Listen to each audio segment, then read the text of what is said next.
इसमें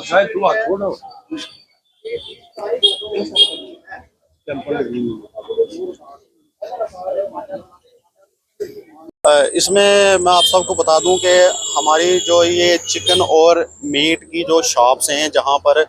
चिकन बिकता है या मीट फ्रेश मीट बिकता है या फ्रोज़न, ठीक है, तीन किस्म के जो हैं प्रोडक्ट जो हैं वो बिकते हैं। अब इसमें क्या है कि हमारी जो ये चेकिंग है रेगुलर, ये 1 अगस्त से शुरू है। हमने खन्ना मंडी में 3 बार चेकिंग की है,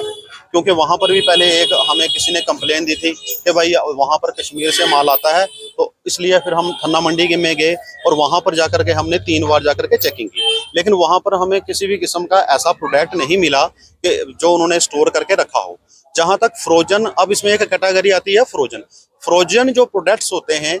इसमें जो है रजौरी में, मैं एक बार फिर बताता हूँ, रजौरी में अभी तक जो हमने चेकिंग की है, हमें कहीं पर भी फ्रोजन का जो मीट प्रोडक्ट है वो हमें नहीं मिला। दूसरी बात यह है कि मैंने यहाँ पर जितने भी जो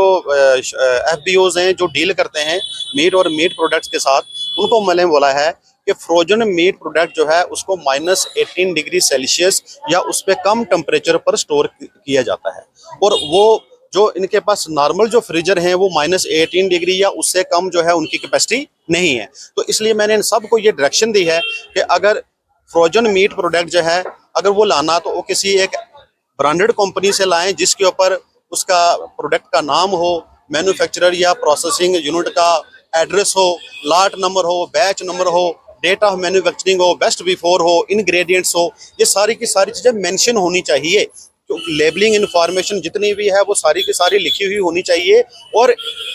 FBOs हैं उनके पास अरेंजमेंट होना चाहिए, उनके पास कोल्ड स्टोरेज होना चाहिए -18 डिग्री या उस पर कम। लेकिन अभी तक हमें जो हमने चेकिंग की है यहाँ पर जितनी भी 1 तारीख से आज तक, चाहे थन्ना मंडी में हो चाहे रजौरी में हो जो हमारी चल रही है, या हमने इवन के नौशहरा में भी की है, अभी तक हमें फ्रोजन प्रोडक्ट जो है वो कहीं पर भी नहीं मिला है। एक बार आज की जो चेकिंग है जो हमने की है, यहाँ पर हमें एक ये कंप्लेन मिली थी कि भाई यहाँ पर कुछ डेड एनिमल जो है वो है, उसको जाकर जो है वो काट करके बेचा जाता है, तो उसके रिलेटेड हमने चेकिंग की। यहाँ पर जो शिप हस्बेंड्री डिपार्टमेंट है उनकी भी ये टीम है, वो चेकिंग वगैरह वो भी करती है, वो स्टैंप वगैरह लाती है। जैसे ये यहाँ पर ये शॉप है, इनके ऊपर स्टैंप लगी हुई है, तो हमने चेक की है, उसका फोटोग्राफ भी लिया है। लेकिन यहाँ पर जो मेन इशू ये है जो मैं बोलना चाहता हूँ, जो आगे भी एक बार रेज हुआ था कि यहाँ पर जितने भी ये जो मटन बेचते हैं या मीट फ्रेश मीट की जो शॉप्स हैं, ये FSSAI के पैरामीटर्स को में फॉल नहीं करती हैं।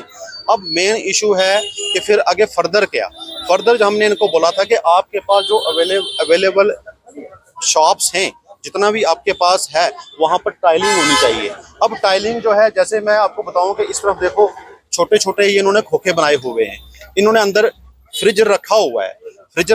है इन्होंने, और जो फ्रेश एनिमल है इन्होंने किया है। लेकिन इनको मैंने बोला हुआ है, इनके पास जो रिकॉर्ड की जब बात आई तो इनके पास रिकॉर्ड नहीं था, तो उसके लिए हम इनके चलान जो हैं, जो हम दुकानें चेक कर रहे हैं, आगे भी जाके और करेंगे। जिनके पास रिकॉर्ड नहीं है, रिकॉर्ड कौन सा होना चाहिए कि इन्होंने एनिमल जो है किससे लिया है, एक वो रिकॉर्ड होना चाहिए। दूसरा, इसको एनिमल को जब इन्होंने स्लाटर किया तो वो कहाँ पे किया और कौन सी डेट को किया। और तीसरा जो है, इसका जो वेस्ट मटेरियल है उसको वो डिस्पोज ऑफ कहाँ करते हैं। मैंने इनसे जब पूछा कि आप जो इसका वेस्ट मटेरियल है उसका क्या करते हो, तो इनका ये जवाब था कि हम उसको ऐसे फेंक देते हैं, जो कि एक क्राइम है, क्योंकि उससे जो है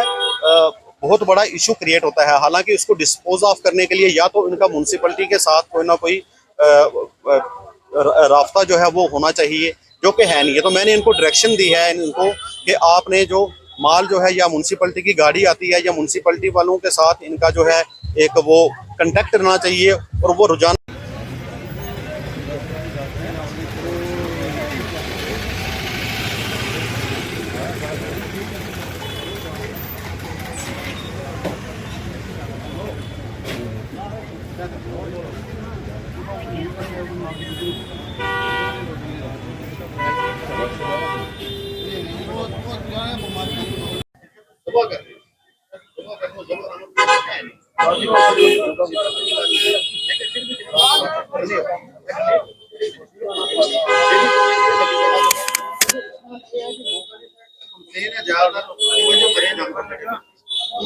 अलग है,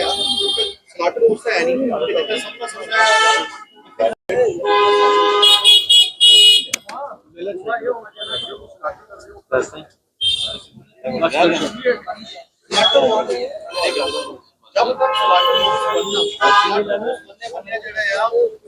That's it.